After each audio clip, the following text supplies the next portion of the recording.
যেহেতু আমার চলে যেতে হবে সেই চিটাগাং, সকালে যা পৌঁছতেই হবে, আল্লাহ যদি তৌফিক দেন। কাজে আমি ভূমিকা ছাড়াই দ্রুত এখানে শুরু করবো এবং শেষ করে আবার রাস্তা ধরবো ইনশাআল্লাহুল আজিজ। এমন একটি মাঠে আমরা দাঁড়িয়েছি যেটা একটি ঐতিহাসিক মাঠ, যে এরিয়াটি ঐতিহাসিক এরিয়া, যে ইতিহাস এ পর্যন্ত কেউ এই বঙ্গদেশে রচনা করতে পারেনি। সেদিন আইআইইউসিতে, ইন্টারন্যাশনাল ইসলামিক ইউনিভার্সিটি চিটাগাঙ্গে ছাত্রদের একটি সাংস্কৃতিক অনুষ্ঠান ছিল। গজল, বক্তব্য, কোরআন তেলাওয়াত ইত্যাদি ইত্যাদি ছিল। বক্তব্যের সময় তারা বলে চলেছে, আমরা 52 সাল, 69 অভ্যুত্থান, 70 নির্বাচন, 71 যুদ্ধ, তারপরে 75 প্রেক্ষাপট, তারপরে এরশাদের পতন, তারপরে আলোচনা করার শেষ মুহূর্তে এসে আমরা আবার দ্বিতীয় স্বাধীনতা অর্জন করলাম। এটার নাম দিল তারা 36শে জুলাই। 36শে জুলাই মানে 5 আগস্ট। 31শে জুলাই সাথে 5 যোগ করলে কত জুলাই হয়? ছাত্র তো, ওদের ব্রেন নানানভাবে কাজ করে। বক্তৃতার বিষয় 36শে আগস্ট না 36শে জুলাই, তার মানে 5 আগস্ট। আমি বারবার বলছিলাম, যেহেতু আমি সেখানে ওরা মুরব্বী হিসাবে আমাকে বসিয়েছে, মাঝে মাঝে টিকা টিপ্পনি কাটাতে আমার অভ্যাস, আর আনন্দ উপভোগ করে। আমি বললাম যে কেউ কেউ ইতিহাস হাঁটু থেকে নিচের দিকে নামাচ্ছ, কেউ কেউ বড় জোর মাথা থেকে পা পর্যন্ত নামিয়েছ। মাথা থেকে শুরু করবে কবে? এই ভূখণ্ডের স্বাধীনতা কবে? তুমি যদি ধানীখোলার আন্দোলন বাদ দাও, এখানকার সেই জেহাদ মুভমেন্ট বাদ দাও, এখান থেকে যে স্বাধীনতা আন্দোলন, ইংরেজ বিরোধী যুদ্ধের বাদ দাও, এই ভূখণ্ডের কোনো ইতিহাস রচিতই হবে না, সবই মিথ্যা হবে। পিনাকি ভট্টাচার্য একজন হিন্দু মানুষ, সেদিন আলোচনা করতে যায় পুলিশের উপর আলোচনা করেছে। পুলিশের নির্যাতন কবে থেকে শুরু, ঠিক তাকে ওহাবী আন্দোলনে যেতে হয়েছে। কয়েকটা বইয়ের রেফারেন্স দিয়েছে, ডক্টর মুইনের লেখা। তার একটা বইয়ের নাম আমার জানা ছিল না। ভাগনা ডক্টর আব্দুল্লাহ মনসুরকে বললাম, তাড়াতাড়ি এই বইটা খোঁজো। বইটা খুঁজে আমাকে সে তাড়াতাড়ি পিডিএফ পাঠিয়ে দিয়েছে। সর্বপ্রথম স্বাধীনতা আন্দোলনে পুলিশের যে নির্যাতন, ব্রিটিশ পুলিশের এবং ব্রিটিশ দালালদের যে পুলিশ, এই পুলিশের নির্যাতন আহলে হাদিসের উপরেই হয়েছে, এবং সেটা মিথ্যা মামলায় ফেলে প্রতারণা করে তাদেরকে জেল জরিমানা, ফাঁসি দেওয়া হয়েছে। পিনাকি ভট্টাচার্যের মতো হিন্দু সাংবাদিকও জানে, কিন্তু আহলে হাদিসরা জানে না। কোথায় রয়েছে আমরা? তখন ওদেরকে বললাম যে তোমরা তো সবাই ইতিহাস হাঁটুর থেকেও বলতেছো, মাথার থেকেও বলতেছো, মাথার থেকে একটু শুরু করো। মাথায় গেলেই আহলে হাদিস, দ্বিতীয় কোনো পথ নেই। সম্মানিত উপস্থিতি, সেই ধানীখোলা তারই একটা কেন্দ্র। বারবার আমি এই ইতিহাসের দিকে দৃষ্টি আকর্ষণ এই জন্যই করি যে ইতিহাস যদি নিজেরা না মুছেন, ইতিহাস মুছে না, ইতিহাস বাঁচিয়ে রাখতে হয়। এর আগে আমি বহু বক্তব্য বলেছি, তাবারাকাল্লাযী বিয়াদিহিল মুলক ওয়া হুয়া আলা কুল্লি শাইইন কাদির। বরকত মহাবরকতময় আল্লাযী তাবারাকাল্লাযী বিয়াদিহিল মুলক, যার হাতে রাজত্ব, যার রাজত্ব শেষ হয় না, যার ক্ষমতা শেষ হয় না, যাকে পালিয়ে যেতে হয় না, যাকে নির্বাচনে পরাজিত করা যায় না, যাকে ক্ষমতায় তোলাও যায় না, নামানো যায় না, চিরস্থায়ী ক্ষমতার অধিকারী কে? তাবারাকাল্লাযী বিয়াদিহিল মুলক। আয়াত জানেন, আয়াতের অর্থও জানেন না, আয়াতের অর্থ বোঝেন না। কেন আপনাদেরকে মুজাফফর আবার কিছু মনে করবে, হুজুররা আপনাদেরকে জাল খাওয়াইতে খাওয়াইতে সালাফিয়াতের নতুন সংজ্ঞা, যেটা হলো মূলত জাবারিয়া মতবাদ, আল্লাহই সব করে দিবে, আল্লাহই সব করে, তো তোমার তো মাঠে নামতে হবে। এই যে সম্মেলন হচ্ছে, যদি এখানে এনারা বসে থাকতেন, আল্লাহ সম্মেলন করে দিবে, কথাটা মিথ্যা? কথাটা তকদিরের। তকদির দেওয়া শরীয়তের দলিল দেওয়া যায় না। তকদির আল্লাহই জানেন, আমি জানি না। এখানে পরিকল্পনা নিতে হয়েছে, এখানে হিসাব কিতাব করতে হয়েছে, এখানে বক্তা দাওয়াত দিতে হয়েছে, এখানে সামিয়ানা টানাইতে হয়েছে, এখানে মাইক সেট করতে হয়েছে, বক্তারা এসেছে, তারপরে বুঝলাম যে আল্লাহ করে দিল। তার আগে তো আমি বুঝি না, তকদিরও বুঝে না। তকদিরের মাসআলাও সালাফিরা বুঝে না এখন অনেকে। সম্মানিত উপস্থিতি, আহলে হাদিসদেরকে পঙ্গু বানিয়েছে। বহুবার বলেছি, তাদেরকে নপুংসক বানিয়েছে, তাদেরকে আত্মা মেরে দিয়েছে, তাদের রূহ খেয়ে দিয়েছে, তাদের স্পিরিট ধ্বংস করে দিয়েছে এক শ্রেণীর সালাফি নামদারি জিলাফি হুজুর। খালি ঠিক ব্যাঠিকের জন্য আমি আসি না, যুগের পর যুগ আমি বক্তব্য দিচ্ছি আপনাদের সামনে, কিন্তু উন্নতি হচ্ছে না। তারপর ডক্টর মুজাফরকে বারবার বলি, আমাকে আর তোমরা দাওয়াত দিও না, আমি বক্তৃতা করবো না মাঠে। আর জোর করে নিয়ে আসে, আজকেও আমি আসবো না। লোক পাঠিয়ে, মোটর সাইকেল পাঠিয়ে দিয়েছে। ডক্টর আব্দুল্লাহ ফারুক, সবচেয়ে বড় যিনি আহলে হাদিসের এখন দায়িত্বশীল, গাড়ি নিয়ে দাঁড়িয়ে রয়েছে। আমি বলছি, এই সমাজে বক্তৃতা করে আমার আর কোনো লাভ নাই, আমি ঘুমাই থেকে চিটাং যায়, সকালে ক্লাস নেব, কয়েকটা ছাত্রের যদি পড়াই আমার কাজে লাগবে, এইখানে চিৎকার করে আমার কোনো কাজে আসতেছে না। সম্মানিত উপস্থিতি, একই মাহফিলে 3 প্রকারের বক্তৃতা। আজকে খুব বকা দিছি, একই মাহফিলে তোমাদের বক্তরা 3 প্রকার বক্তৃতা দেয়। সকালে কি বলার হোদ নেই, দুপুরে কি বলে তার আক্কেল নেই, বিকালে কি বলে তার কোনো বিবেচনা শক্তি নেই। একদিকে বলে রাজনীতি হারাম, এই হারাম, এই হারাম। আবার যখন ধর্মমন্ত্রীকে ডাকে তখন ষোড়শ উপাচারে পূজা পার্বণ শুরু করে দেয় ওই হুজুররা। আক্কেল বুদ্ধি আছে কিছু? সর্বপ্রথম পূজা পার্বণ কে শুরু করেছে? মন্ত্রীকে। যারা বেশি নিষেধ করে রাজনীতি হারাম, এই হারাম, সেই হারাম। আমরা জানি তিনি একজন শিক্ষিত মানুষ, তিনি একজন যোগ্য মানুষ, কোনো সন্দেহ নাই। বাংলাদেশ হওয়ার পর থেকে এই পর্যন্ত যতজন ধর্মমন্ত্রণালয়ের দায়িত্বে পেয়েছে, বর্তমান যিনি আছেন তার চেয়ে বেশি শিক্ষিত, বেশি যোগ্য কোনো ধর্ম মন্ত্রণালয়ের দায়িত্ব পেয়েছে আমার জানা নাই। কিন্তু আপনারা যারা এত ফতোয়া জামাত ঘোলা করেন, আপনারা সবার আগে দাওয়াত দেওয়া পূজা শুরু করলেন কেন?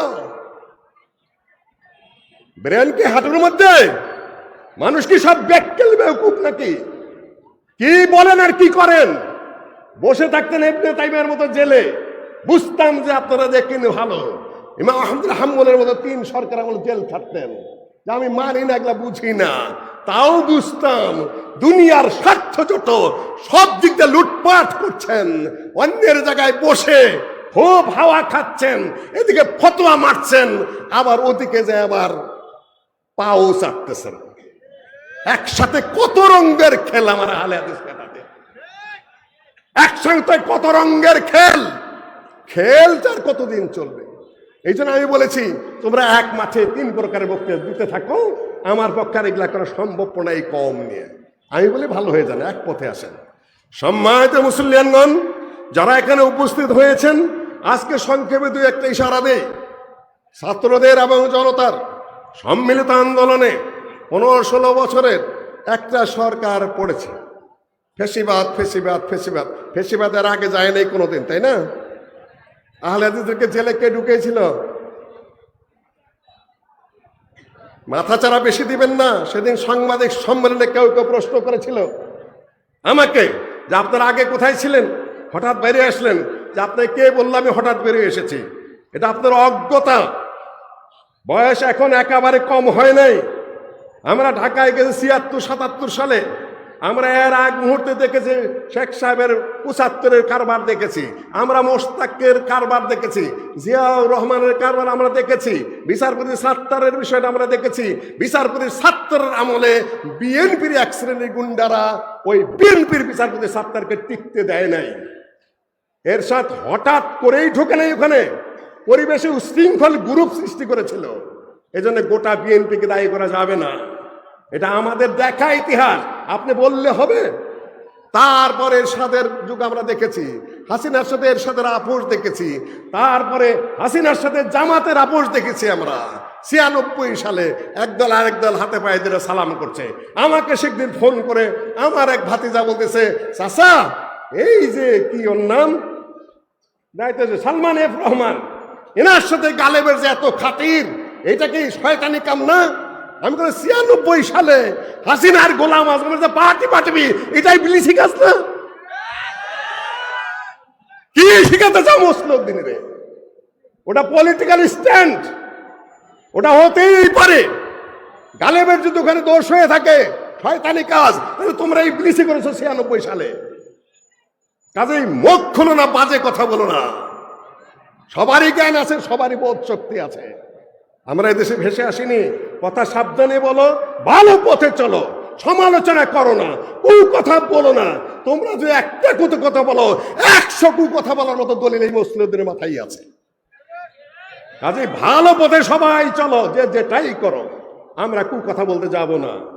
সম্মানিত উপস্থিতি, আজকে ছাত্র জনতার এই আন্দোলনে একটা ফ্যাসিবাদী, যতই বলেন ফ্যাসিবাদে একজন না, উনি ফ্যাসিবাদে একটু বেশি ছিলেন, বেশি অত্যাচার করেছেন, বেশি সমস্যার সৃষ্টি করেছেন। পতন হয়েছে, পতন করেছে কে? আল্লাহ ছাড়া কারো ক্ষমতা এসছে না। আল্লাহ করেছে, কিন্তু মাঝখানে লোক লেগেছে। ছাত্রদের মাঠে নামতে হয়েছে, সমন্বয় বানাইতে হয়েছে। প্রায় 1000-এর উপরের ছাত্রর মৃত্যু হয়েছে, কয়েক হাজার মানুষ পঙ্গু হয়েছে। তারপরে আগেই আপনারা কি করেছেন? সম্মানিত উপস্থিতি, যতগুলা মূর্তি ছিল অধিকাংশই ভাঙা হয়েছে না ভাঙা হয় নাই? অধিকাংশই ভাঙা হয়েছে। মুজাফফর কয়টা ভাঙছে? শেখ আব্দুর রাজ্জাক কয়টা ভাঙছে? আব্দুল্লাহ বিন আব্দুর রাজ্জাক কয়টা ভাঙছে? মুসলিউদ্দিন কয়টা ভাঙছে? খালি ওয়াজই করছে। মূর্তি ভাঙা তো দূরস্থান, মূর্তির এই গায়ে একটা আসর দেওয়ার যোগ্যতাই হুজুরদের নেই। খালি বক্তৃতার কোথা ফাঁদা। এই জন্য বলছে আর কোথা ফাঁদা করে হতে বেউকুফি আমি করবো না, আমাকে দেখো না। কাজ যারা করার তারা কাজই করে, আর আহলে হাদিসের কাছে চাপাবাজি করে। তবে কিছু মনে করেন না, আবার পরে তাও এরা তাওহীদের পক্ষে কথা বলে, সুন্নতের পক্ষে কথা বলে, সহিহ হাদিসের পক্ষে কথা বলে। এটাকে আমি খাটো করতেছি না, এটা করতেই হবে। বহু মানুষ দাওয়াত গ্রহণ করেছে, কিন্তু শুধুমাত্র দাওয়াতি কাজে কোনো কিছুর বাস্তব পরিবর্তন ঘটে না। বাস্তব পরিবর্তন কবে ঘটলো? নবী মুহাম্মদ সাল্লাল্লাহু আলাইহি ওয়াসাল্লাম দাওয়াতি কাজ করেছেন মক্কায় কত বছর? 13 বছর। মদিনায় কত বছর পরে তিনি মক্কা বিজয়ের দিকে বের হলেন? 8ম হিজরিতে। 13 আর 8 কত? তাড়াতাড়ি হিসাব দাও আমাকে। 13 আর 8 কত বছর? এত বছর পরে তিনি মক্কার দিকে মক্কা বিজয় করলেন। এর আগে আরো ঘটনা ঘটেছে। এই যে মক্কা বিজয়ে গেলেন, এখন নাকি মূর্তি ভাঙলেন। মূর্তি ভাঙলেন, বাপের মূর্তি আগে ভাঙলেন। বাবা কেরা? ইব্রাহিমের মূর্তি, ইসমাইল আলাইহিস সালামের মূর্তি ওরা বানিয়ে রেখেছিল কাবার ঘরের ভিতরে, হাতে দিয়ে রেখেছে জুয়ার কাঠি। আল্লাহ নবী বললেন কাতালাহুমুল্লাহ, ওদেরকে আল্লাহ ধ্বংস করুন। ওয়াকাদ আলিমু, তারা জানে যে এরা দুই বাপ বেটা কোনদিন জুয়া খেলে নাই। নিজেরা যেহেতু জুয়া খেলে, নিজেরা যেহেতু শিরক করে, সুতরাং ইব্রাহিম আলাইহিস সালাম এবং ইসমাইল আলাইহিস সালামের হাতে জুয়ার কাঠি দিয়ে রয়েছে। নিজে তিনি মূর্তি ভাঙলেন না, রেখে দিলেন যে বাবার মূর্তি থাক। কোনটা? কত সালে? 8মে।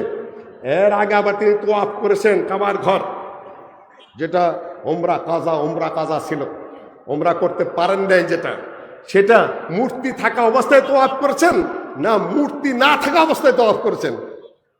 মূর্তি কাবার ঘরে স্টিল ছিল, ওই অবস্থায় আল্লাহ নবী তোয়াফ করেছেন। এখন ফতোয়া কি দিবে আমার হুজুররা? আল্লাহ নবী শিরক করেছেন কিনা?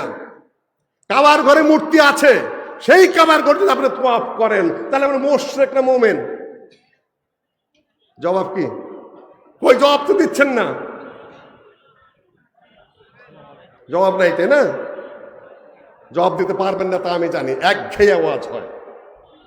বুঝতে হবে আপনাকে মাথায় সবকিছু নিয়ে, আল্লাহ নবীর গতিবিধি নিয়ে, বলেন যে আল্লাহ নবীর পদ্ধতিতে হতে হবে। মুসলিমদের খালি তুমি রাজনীতি করো কেন? আল্লাহ নবী যেভাবে করেছেন সেইভাবে। আল্লাহ নবী মূর্তি ছিল কাবার করে, অমত অবস্থায় আল্লাহ নবী তওয়াফ করেছেন কাবার ঘর। তিনি মুশরিক না মুমিন? কিভাবে কাবার ঘরে মূর্তি আছে, কিভাবে তওয়াফ করলেন তিনি?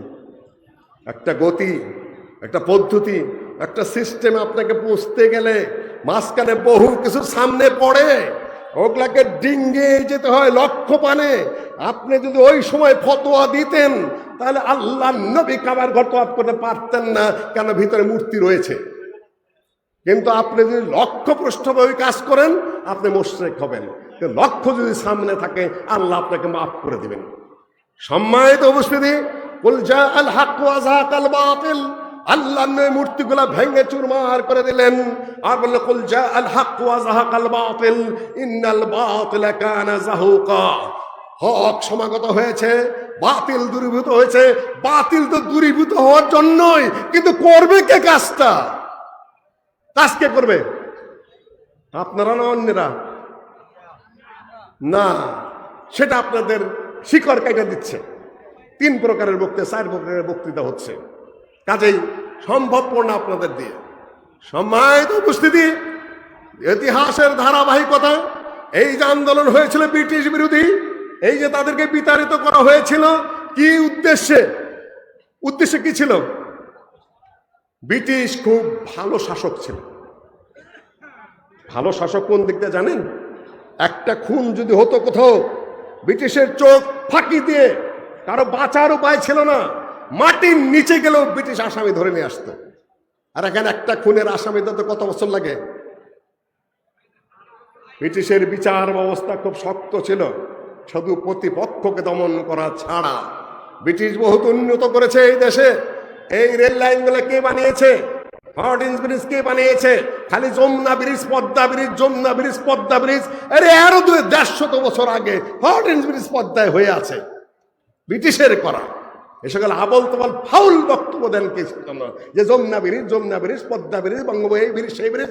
আরে আল্লাহর বান্দারা, 150-200 বছর আগে হর্ডিন্স ব্রিজের উপরে ট্রেন চলেছে এই বাংলাদেশে। ফাউল কথা বলে শুধু মানুষকে বিভ্রান্ত করা। সম্মানিত উপস্থিতি, আমি যা বলতে চাচ্ছি সেটা হলো, কি উদ্দেশ্য হয়েছিল এইখানের আবুল মনসুর আহমদ সাহেবের পূর্বপুরুষ আশিকুল্লাহ গাজী সাহেব কি কারণে বালাকোটের যুদ্ধে গিয়ে ওদের হাতে গুলি খেয়ে আহত হয়েছিলেন? কি কারণে? দরকার কি ছিল?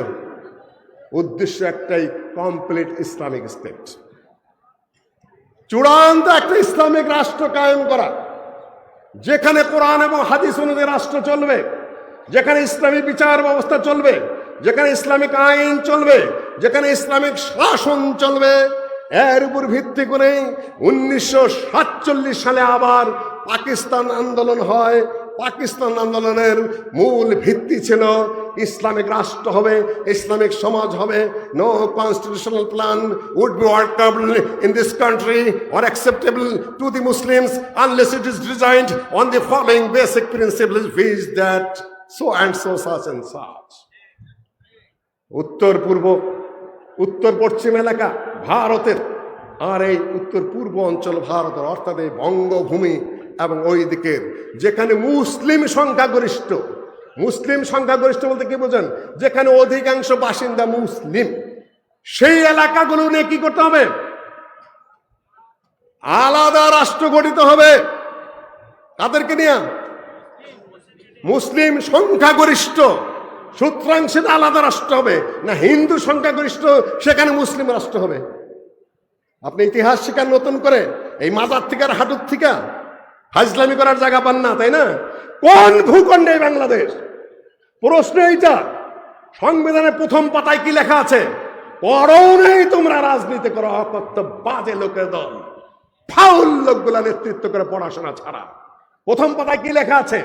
যে ভূখণ্ডটি পাকিস্তান ছিল, যে সীমার মধ্যে পাকিস্তান ছিল, সেইটাই বাংলাদেশ। তাহলে পাকিস্তানের যে ভূখণ্ড সেটা কোনটা? কি কারণে হয়েছিল সেটা? সম্মানিত উপস্থিতি, ভূখণ্ড আহলে হাদিসরা দিয়েছে, ভূখণ্ড স্বাধীনতা আহলে হাদিসরা দিয়েছে। তোমরা ইতিহাস মাজার থেকে শুরু করেছো, মাজার থেকে হাঁটু থেকে ইতিহাস রচিত হয় না, আর ওগুলা টিকে না। হিস্টোরি রাইটস ইটসেলফ, ইতিহাস নিজেই নিজেকে রচনা করে। বহু কিছু দ্বারা তোমরা বহু কিছু আবৃত করেছ, যুগের পর যুগ নিজেদের ভাব মতো ইতিহাস আবার ফিরে আসছে। এখন উন্মুক্ত চতুর্দিকে কথা উঠছে যে পাকিস্তান থেকে মধ্যম ইতিহাস পিনাকি ভট্টাচার্য হিন্দু বলছে না, আজাদি আন্দোলনের ইতিহাস শুরু করেছে আহলে হাদিসরা, ওহাবি বলেছে সেইখানে পুলিশের নির্যাতন আগে শুরু হয়েছে। ইতিহাস তার জায়গায় যাবেই যদি আপনি আপনার রাস্তায় দাঁড়িয়ে থাকেন, যদি আপনি আপনার পথে দাঁড়িয়ে থাকেন। ইতিহাস তার নিজস্ব গতিতেই চলবে, ইতিহাসকে কেউ ঠেকাইতে পারবে না।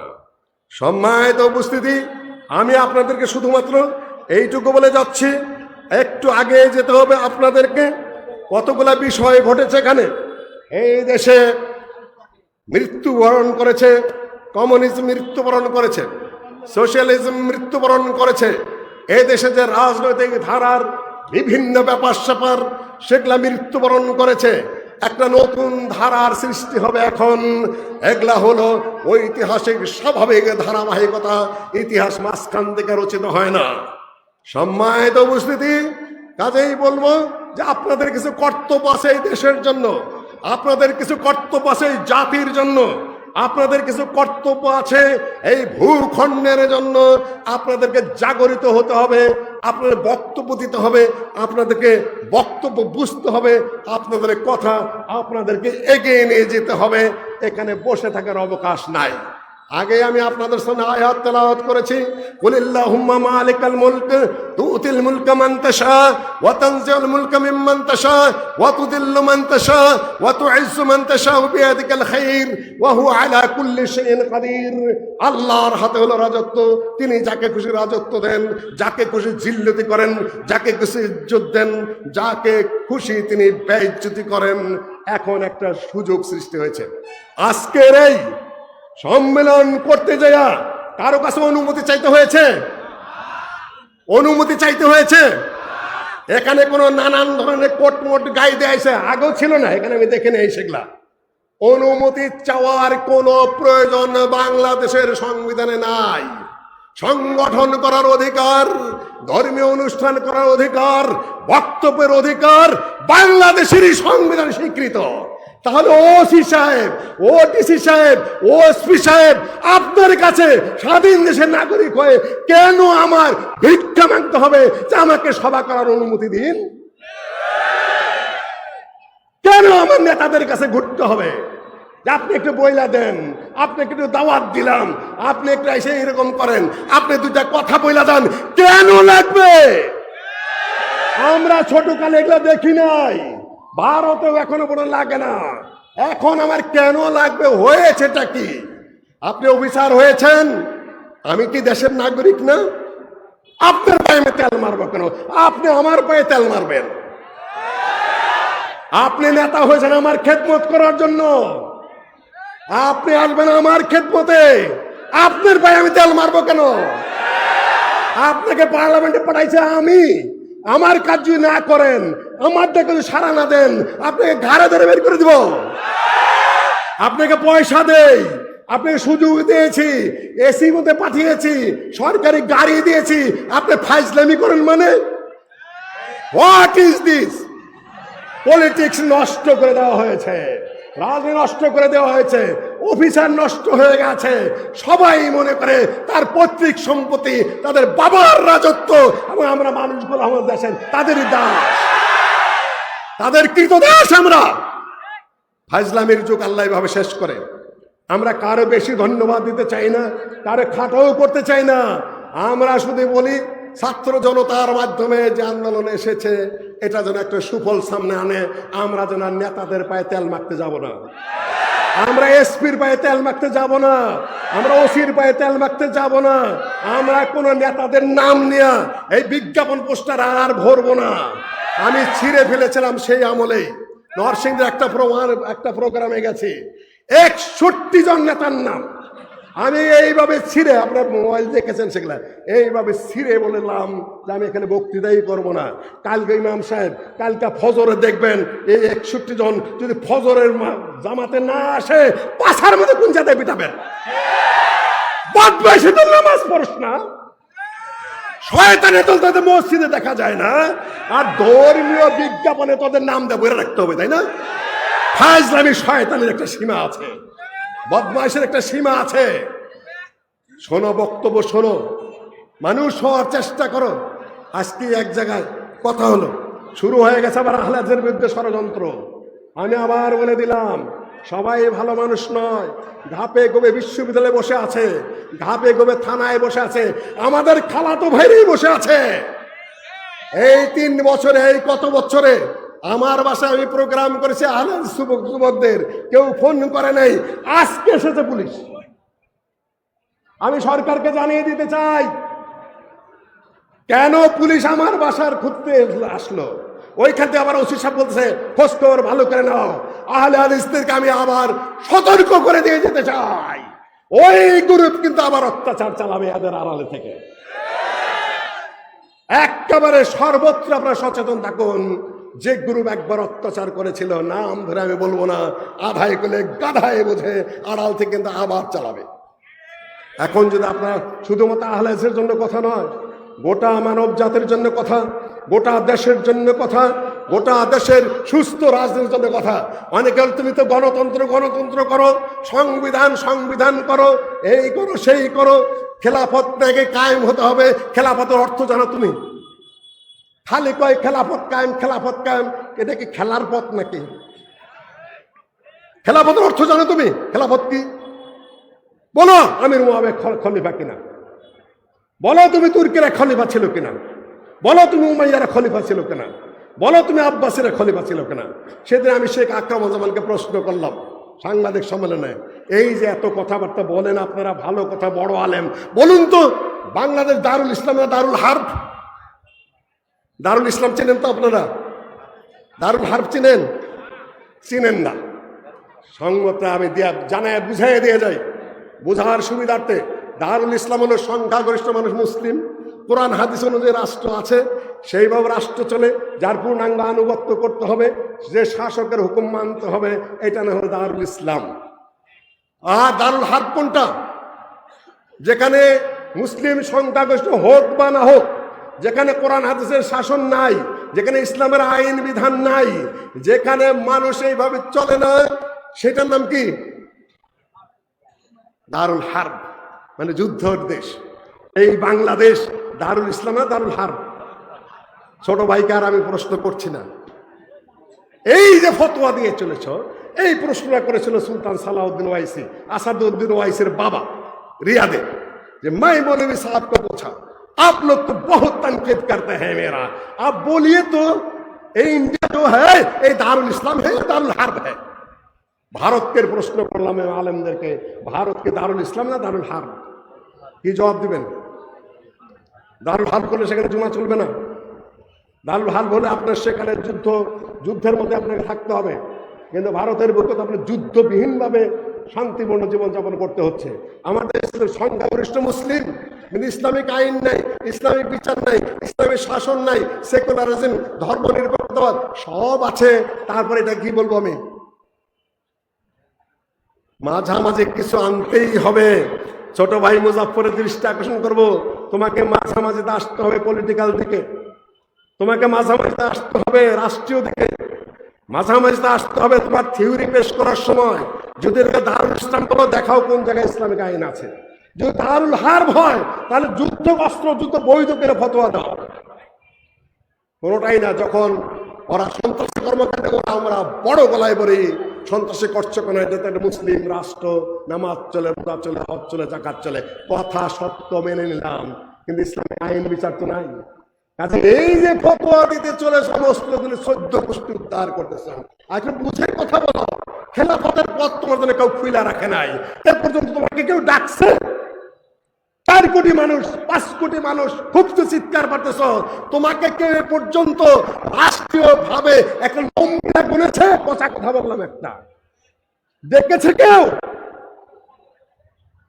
সম্মানিত উপস্থিতি, এই জন্য এখন প্রশ্ন উঠবে যে এই জন্য কি আহলে হাদিসরা ভালো কাজ করে না? সবচেয়ে বড় কাজ, ভালো কাজ আহলে হাদিসরাই করে।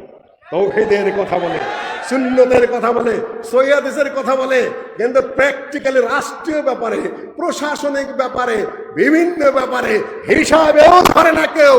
আরও যদি এই রকম উল্টাপাল্টা কথা বলতে থাকো, হয় চুপ করে থাকো, নাহলে বুঝে কথা বলো। প্রত্যেক দলের মুখপাত্র 1 থেকে 2 জন, জামাত ইসলামের মুখপাত্র মাত্র 1 জন, তাও একজন ডাক্তার সাহেব। বহু মানুষ বলতে পারে সেখানে, আপনি একজন ডাক্তার মানুষ, আপনি এখন থামেন, আমরা তো মেলা আলেম, আলেম আছে না ওখানে মেলা, আমরা আলেমেরা কথা বলবো, আমরা প্রফেসররা কথা বলবো, শিক্ষিত মানুষের অভাব নাই। যাকে আমির বানিয়েছে তিনি একা কথা বলেন। আওয়ামী লীগের মুখপাত্র 3 জন ছিল এক সময়, একজন মাহবুব সাহেব, আরেকজন হলো যে এই মন্ত্রী, টাঙ্গের মন্ত্রী হাসান মাহমুদ সাহেব, আর ওবায়দুল কাদের সাহেব। দেখলো 3 জনের 3 প্রকারের কথা হয়। সব সময় দেখেন ওবায়দুল কাদের সাহেব বলা শুরু করে দিলেন। যাই হোক না কেন, বিএনপি এক একজনে এক এক কথা বলে, এই জন্য এলোমেলো হয়। আমি অনুরোধ করবো, এলোমেলো কথা বলেন না, চিন্তা করে ওই তারেক যে লন্ডন থেকে যেভাবে দৃষ্টিভঙ্গি দেয়, অনেক বোধশক্তি হয়েছে কেন, আমি তার বক্তৃতা শুনি, অনেক পরিপক্ক কথাবার্তা, তার হিসাব করা কথাবার্তা, রাষ্ট্র চালানোর মধ্যে জ্ঞান বুদ্ধি তার হয়েছে বলে মনে হয়। একজন যে ভারত যে অমিত শাহর সামনে দাঁড়ায় থাকেন, আরেকজন সকালে বলেন বঙ্গবন্ধুর ছবি নামানো ঠিক হয় নাই, বিকালে আবার ত্রুটি স্বীকার করেন। এই সকল হজবরল রাজনীতি করেন না। জনসংখ্যা, জনগণের সমর্থন আছে আপনাদের প্রতি, ভারত বিরোধী মেন্টালিটির কারণে আপনাদেরকে মানুষ সমর্থন দেয়, কিন্তু রাজনীতি করেন খুবই কাঁচা মাথায়। এগুলো উচিত নয়। কিন্তু আহলে হাদিসের মুখপাত্র কয়জন? এর যে কত মুখপাত্র, সবাই মহাপণ্ডিত, সবাই মহান নেতা, সবাই মহান বক্তা, আর সবারই মুরিদ আছে, সবারই ভক্ত। কথা বন্ধ করো। কোরআনের কথা, হাদিসের কথা, তৌহিদের কথা, সুন্নতের কথা, সহিহ হাদিসের আমলের কথা যত পারো জোরালো ভাবে বলো। রাষ্ট্রীয় কথা, রাজনৈতিক কথা, আন্তর্জাতিক কথা, সামাজিক কথা, বিচার বিভাগ কথা, আইন আর অন্যান্য যেগুলা যা বোঝো না, ওনে মুখ খুলো না, সতর্ক কথাবার্তা বলো, গুনাহ হবে না এজন্য। আর যে বলতেই হয় কয়েকজন মিলে পরামর্শ করে কথা বলো। সবাই মহান নায়ক সাজতে চেষ্টা করো না। ভুলের পরে ভুল, ভুলের পরে ভুল হতে থাকবে, সেখান থেকে ফিরে আসতে পারবে না। এবং ফিরে আসার পথও যে কোনো যুগেই যে ভালো হবে এমন কথা নয়। সম্মানিত উপস্থিতি, আমি আমার বক্তব্য এখন শেষের দিকে নিয়ে আসি। এখন আমাদের সামনে কি করা যেতে পারে, এর উপর একটি দৃষ্টিভঙ্গি আমি আপনাদের কাছে দেই। সেটা হলো, এই স্বপ্নে তাবিজ পাওয়া যাবে না। এই ভূখণ্ডের স্বাধীনতার সংগ্রাম কারা করেছিল? আহলে হাদিসরা করেছিল। সংগ্রাম করেছে বলে নেতৃত্ব এসেছে। আবুল মনসুর আহমদের বাপদাদা সংগ্রামী ছিলেন বলেই তিনি শিক্ষামন্ত্রী হয়েছিলেন, ক্যাবিনেট মন্ত্রী হয়েছিলেন, সরওয়ার্দী প্রধানমন্ত্রী ছিলেন। সরওয়ার্দী সাহেব বিদেশে গেলে আবুল মনসুর আহমদকে প্রধানমন্ত্রীর দায়িত্ব দিয়ে যেতেন। কারণ কি? সংগ্রামী মানুষ। মৌলানা আকরম খাঁ গোটা মুসলিম লীগ চালিয়েছেন 41 সাল থেকে 49 সাল পর্যন্ত। শেখ সাহেব তার কাছে একটা ছোকরা, সোজা কথা বলে শেখ সাহেব নিজে লিখেছেন অসমাপ্ত আত্মজীবনীতে। এই জায়গায় বক্তৃতা করেছিলাম, পিছন দিকটা কয়েকটা ছোকরা আমাকে বলে, কেন বঙ্গবন্ধু বলা হলো না, কেন এই করা হলো না, সেই হলো বলা হলো না। আমি সেদিন বেশি কিছু বলিনি, তাদেরকে ওই সময় বলেছিলাম। সময়ের উপস্থিতি, মৌলানা আকরম খাঁ আর শেখ সাহেব নিজেই লিখেছেন। মৌলানা আকরম খাঁ আমাকে বললেন, এই ছোকরা তুমি করো কি এখানে? যে আমি ছোকরা নই, আমি ডেলিগেট। অকাতরে বলেছে মোল্লা আকরম খাঁর সামনে সরওয়ার্দীও ছোকরা। সরওয়ার্দী আকরম খাঁর অধীনে নেতৃত্ব করেছেন। এখন আকরম খান নাম কেউ নেয় না। আহলে হাদিসরা তোমাদের জবাব কি? 41 থেকে 49 সাল পর্যন্ত গোটা পূর্ববঙ্গের মুসলিম লীগের যিনি সভাপতি হলেন, যার হাতে এই পূর্ব পাকিস্তান হলো, ওই রাজনৈতিক নেতৃবৃন্দ তার একটা নাম নেয় না, একবার তার কথাটা পর্যন্ত উচ্চারণ করে না। তার নামে তো একটা গলিও নাই। কোথায় খালি সরওয়ার্দী, ভাসানী। এখন বলতেছে ভাসানী প্রথম বাপ, শেখ সাহেব দ্বিতীয় বাপ, ছাত্র এখন তৃতীয় বাপ। মৌলানা আকরম খাঁ দাদা কেন উচ্চারণ করছে না? আপনারা মাঠে নাই তাই। যে সংগ্রাম করে না পৃথিবীর সংগ্রামী মানুষের জন্য। ইতিহাস রচিত হয় বিজয়ীর পক্ষে, পরাজিতের পক্ষে ইতিহাস রচিত হয় না। ছাত্ররা, যুবকেরা, আমি তোমাদের দৃষ্টি আকর্ষণ করে বলতে চাই, আজকে এই মাঠে, সকল মাঠে এত সাহসিকতা, এত কথা কেন বলি? এই জন্যই যে নিষ্প্রভ হতে দিতে চাই না। তাওহীদের আলোচনা যথেষ্ট হচ্ছে আলহামদুলিল্লাহ, সুন্নতের আলোচনা যথেষ্ট হচ্ছে আলহামদুলিল্লাহ, সহিহ হাদিসের আলোচনা যথেষ্ট হচ্ছে আলহামদুলিল্লাহ। দেশের মানুষ কোরআন এবং সহিহ হাদিসের দিকে এত সংখ্যক এসেছে, এত শুনতে চাচ্ছে, এত বুঝতে চাচ্ছে, এতটাই বুঝে ফেলেছে যে আরও যা বোঝার চেষ্টা করছে সেটা অবিস্মরণীয়, সেটা আমি স্বীকার করে নিচ্ছি, সেটা বাস্তবতার প্রেক্ষাপট। কিন্তু এই লোকটাকেই যখন জিজ্ঞাসা করা হয় যে আপনি কোন পার্টি করেন, তখন কি বলে? ওই পার্টি করি, নাহলে ওই পার্টি করে, ওই পার্টি করে। আপনাদের আহলে ইসলাম অনেক ভালো, এই জন্য আপনাদের আকীদা এইটুকু গ্রহণ করেছি। আপনারা আহলে ইসলামে এত সুন্দর কথা বলেন না, এই জন্য আমি বুকে হাত বাঁধি। আপনারা আহলে ইসলামের দলিল এত সুন্দর সহি না, আমরা কিন্তু জোরে আমিন বলি। আমার ছোট ভাই ডক্টর মুজাফরও সাইদি সাহেবের প্রচুর প্রশংসা করেন, জাযাকাল্লাহ খায়রান। আমি বলে একটু সাইদি সাহেবের মুক্তি ওই সময় আমি নিজেও আলামিন জামে মসজিদে চেয়েছি, কেন অন্যায়ভাবে লোকটাকে মিথ্যা অভিযোগ দিয়ে তাকে নানান। আমি মাজলুমের পক্ষে বরাবরই, যেই মাজলুম হোক না কেন, মাজলুমের পক্ষে বরাবরই। দেখুন কতগুলো জিনিস আজকে আসলে ডিএসবি, আমি ছাত্রদের নিয়ে করছিলাম, আলোচনা করছিলাম আদাবরের এক জায়গায়, হঠাৎ করে সে উপস্থিত, সেইখানে আমি শুনিয়ে দিলাম। দেখুন কতগুলো কমন সেন্স আছে। একটা পুরুষ মানুষ খুন করতে পারে, একটা পুরুষ মানুষে আগুন দিতে পারে, হয়ে যেতে পারে তার থেকে, কিন্তু সাইদি সাহেবের মতো একটা মানুষ কয়েক মাস ব্যাপী আর একটা হিন্দু মহিলাকে বাড়িতে রেখে ধর্ষণ করবে, এটাও সম্ভব। কয়েকটা কারণে অসম্ভব। তিনি একজন বড় আলেম, বড় আলেম মানে বড় বক্তা। 2 নম্বর, তার বউ আছে ঘরে, ঘরে বউ তাহলে আর একটা মহিলা ঢুকাইতে দেবে? সে চুল ছিঁড়া ফেলাবে না? ঘর তার বাচ্চা কাচ্চা আছে, বাচ্চা কাচ্চারা তাকে ঢুকাইতে দিবে আর একটা মহিলাকে? সমাজ জামাত আছে, মাদ্রাসা মসজিদ আছে এলাকায়, ওইটা ঢুকালে সাইদি সাহেব পাবলিকে সেইসা বলাবে হুজুর মানুষ তোমার ঘরের মধ্যে এগুলা কি? আর যে এই প্রসিকিউটর, যে অ্যাডভোকেট, যে জজ এই প্রসঙ্গটা তুলেছে এবং বলেছে ও গাঞ্জা খায়, ও কোনো মানুষের জাত নাকি? ফাজলামের একটা সীমা আছে। আমি বক্তৃতা করছিলাম আলামিন জামে মসজিদে, ছাত্ররা তখন আন্দোলন করছে, একেবারে ডেট পিছাই দিলেন 1 মাসের উপরে। ওই খুতবায় বলেছিলাম বিচার বিভাগ থেকে খুনের রাজত্ব সৃষ্টি করা হলো, ওটা দ্রুত 1 দিনের মধ্যে আদালত বসিয়ে প্রধান বিচারপতি সাহেব, যিনি এই ফাঁসির কাজগুলো করেছেন আগে, প্রধান বিচারপতি সাহেব উনি কি করলেন? ডেট পিছাই দিলেন 1 মাস 2 মাস। অ্যাটর্নিরা মিলে এটা কমাই আনলেন, ওই জন্য আমি খুতবা দিছে কমে আনছেন পরে। তারপরে কি হলো? 2 জন নিয়ে বেঞ্চ, একজনকে উনি ছুটি দিয়ে দিলেন। ছুটি দিয়ে দিলে তো আর আদালত কার্যকর থাকে না। এমন গাঁজাখোর আপনি, প্রধান বিচারপতি, খুন হয়ে মানুষ মারা যাচ্ছে, ছাত্ররাও মরেছে, পুলিশেরাও মরছে, আপনি দ্রুত গতিতে একটা রুলিং দেবেন হাইকোর্ট থেকে, 1 মাস পরে ডেট ফেলালেন, কাছে একটু কমায় নিয়ে এসে বিচারপতি ছুটি দিয়ে দিলেন, তাহলে একটু কমায় নেওয়া লাভটা হলো কি? শয়তানের ঠিক মাছের পচন ধরে কোথার থেকে? মাথার থেকে পচন ধরে। এই বিচার বিভাগও বেশ কিছু শয়তান সরেছে, আর যাদের যা গঠিত হয়েছে তারাও সেকুলার, তেমন ভালো কিছু আশা করি তা না। তারপর দোয়া করি ভালো হোক।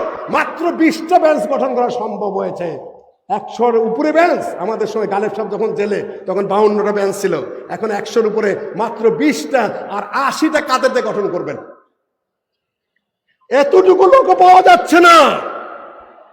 ডক্টর সাহেব গেলে ওয়াজ করে, আমি বলি যে প্রয়োজন পড়বে একসময় সৎ লোকের, একসময় বিচারকের 6000 পুলিশ নেবে, যদি বাছাই করে নেয় সৎ ছেলে পেলে 3000ও পাবে না।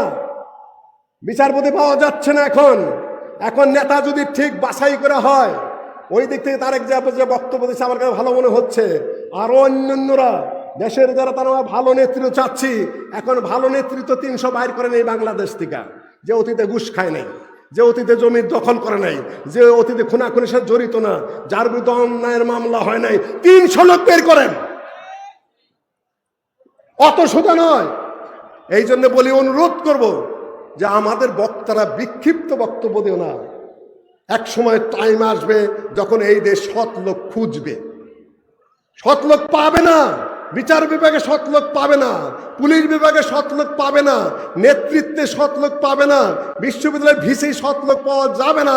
মানুষ খুঁজবে যে আমাদের একটা সৎ লোক নেতা হতো, লিড দিতে পারতো, পাবে না। কাজেই যা উৎপাদন করেছ ডক্টর মুজাফফর সাহেবরা, ভালো কাজ করেছ, কিন্তু একটু ইন্সপিরেশন দাও। এক বক্তৃতা তুমি বলেছ বিশেষ পাশ করবে, এই হবে, ডাক্তার হবে, ভালো কথা, ওই পথেই বক্তব্য দাও। এখন যেখানে আমার নিকট আত্মীয়, আমি বলেই দিই, আজকে ফাঁস করে দেই, উপদেশটা হয়েছে, অর্থাৎ আমার বড় মেয়ের জামাই, সোজা কথা, বর্তমান সরকারের উপদেষ্টা। সেদিন প্রসঙ্গত বলতেছে যে আরেকজন আমার আত্মীয় বলতেছে, তোমরা তো খালি এখান থেকে নিচ্ছ, ওখান থেকে নিচ্ছ, সেখান থেকে নিচ্ছ। আমি কিন্তু ওগুলো জানি না, আমি এগুলোর সাথে তেমন জড়িত না। বাচ্চারা কি যে করেছে, কোথায় কোথায় আল্লাহ ভালো জানে। আমি কয়টা ঠেকাবো আন্দোলনের সময়, আমার তো বয়স হয়ে গেছে, আমি আত্মগোপনে চলে গেছি। সোজা কথা, আমি অত বীর মানুষ এখন আর নাই। গালেবের সময় বীর মানুষ ছিলাম, এখন আর বীরত্ব আসে না, কেন বয়স, চিন্তা, কোথায় হবে, ইত্যাদি ইত্যাদি। বললো যে এখন যদি আমি নিয়োগ দিতে যাই, আওয়ামী লীগ সরে গেছে, জামাত ছাড়া আর বিএনপি ছাড়া আপনার লোক দেন, আমরা নিয়োগ দিব। আওয়ামী লীগ সরে গেছে, পোস্ট বহু জায়গায় খালি, এখন আমি লোক পাবো কোথায়? হয় জামাত থেকে আসবে, না হলে কি বিএনপি থেকে আসবে। আমি তৃতীয় পক্ষ পাবো কোথায়? লোক তো তৈরি করো নাই, তৈরি তো খালি মুন্সি তৈরি করছো যুগের পর যুগ। এখন লোক দাও। সেদিন আমি ঘোষণা দিয়েছি, এই কামরা তাড়াতাড়ি লাইন ধর, দাড়ি মুখে আছে একটু, তোদেরকে আগে নিবে। এখন মাপে খাটা না, 0.5 ইঞ্চি ছোট হয়ে গেছে। এই পৃথিবীটা এরকমই, আমি আর কথা বাড়াইতে চাই না। আপনারা জেগে উঠুন, আকীদার দিক দিয়ে জেগেছেন যেমন, আমলের দিক দিয়ে জেগেছেন তেমন, সহিদের দিকে জেগেছেন কেমন। এই ভূখণ্ডটা আপনাদের, এখানে আপনাদের ভালো মানুষ দিতে হবে, যোগ্য মানুষ। তবে যোগ্য মানুষ একটা বিষয় আছে, খুব সততা থাকলে বেশি যোগ্যতার দরকারও পড়ে না। Honesty is the best policy, দরকারই পড়ে না। ভারতের প্রেসিডেন্ট জৈল সিং মেট্রিক পাশও না, খালেদা জিয়া মেট্রিক পাশও না, হাসিনা কোনো চাইনা মানে পাস, তারপর নেতৃত্ব দিয়েছে, তাই না? সততার কথা আমি এখানে তুলব না, কিন্তু সেই যোগ্য মানুষগুলা যোগ্য জায়গায় সেট করতে হবে। এই আবার ওই কথাটাই রিপিট করব। মূর্তি কে ভেঙেছে দেশের? ভেঙেছে, তাই না? আর মক্কার কাবার ঘরে মূর্তি কে ভেঙেছিল? নবী মুহাম্মদ সাল্লাল্লাহু আলাইহি সাল্লাম এবং সাহাবীগণ। ভালো কাজ মূর্তি ভাঙা না খারাপ কাজ? আপনাকে সেই যোগ্যতা অর্জন করতে হবে, রাষ্ট্রীয় ক্ষমতা, সেই পাওয়ার, সেই সংগ্রামী জীবন, সেই মানসিকতায় অভ্যস্ত হতে হবে। আমি আবার বলছি, ইতিহাস বীরের পক্ষে রচিত হয়, বিজয়ীর পক্ষে রচিত হয়, বিজেতার পক্ষে নয়। যতটুকু কাজ আমরা করে রেখেছি আলহামদুলিল্লাহ, ইতিমধ্যে এর উপরে আরো কিছু এগিয়ে নিয়ে যেতে হবে। রাজনৈতিক জ্ঞান, সামাজিক জ্ঞান ইত্যাদি আল্লামা আব্দুল কাফি সাহেব বহু বইয়ে লিখে গেছেন। আমাদের আন্তর্জাতিক জ্ঞান লাগবে, জাতীয় জ্ঞান লাগবে, আইনের জ্ঞান লাগবে, বিধানের জ্ঞান লাগবে, শাসনের জ্ঞান লাগবে। আমাদের উপযুক্ত হতে হবে, আন্তর্জাতিক চক্রান্ত বোঝার মতো ক্ষমতা আমাদের থাকতে হবে। রাষ্ট্র কি ঘটে আমাদের বুঝতে হবে। ছাত্ররা, যুবকেরা যারা এসেছ তাদেরকে বলবো, এত তাড়াহুড়ার কিছু নাই, এখানে ইতিহাস শেষ হয়ে গেছে তা নয়, আর এটা টিকে থাকবে আমার গ্যারান্টি নেই, কিন্তু তোমরা তৈরি হও, এ দেশ তোমাদেরকেই ডাকবে।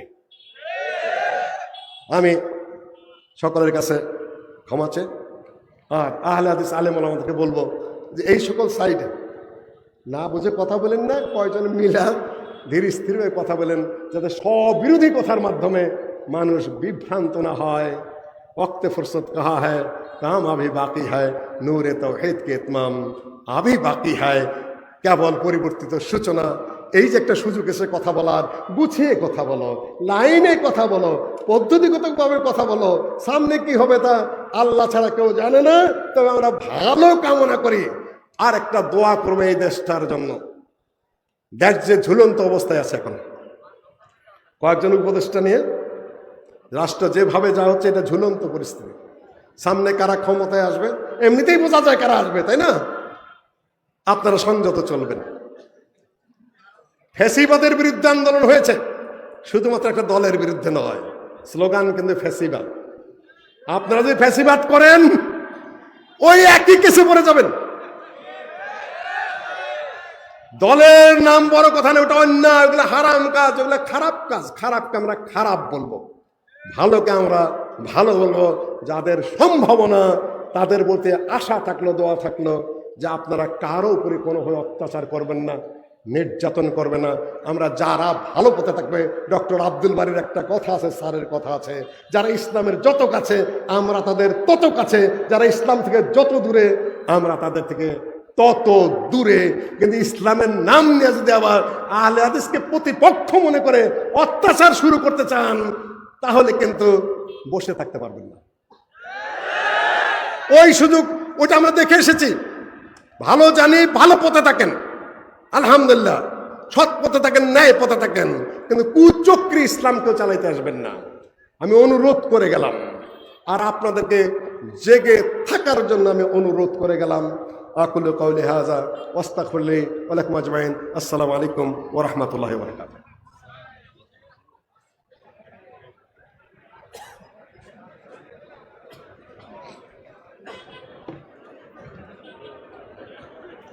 কি গরম হয়েছেন তো, মাশাআল্লাহ।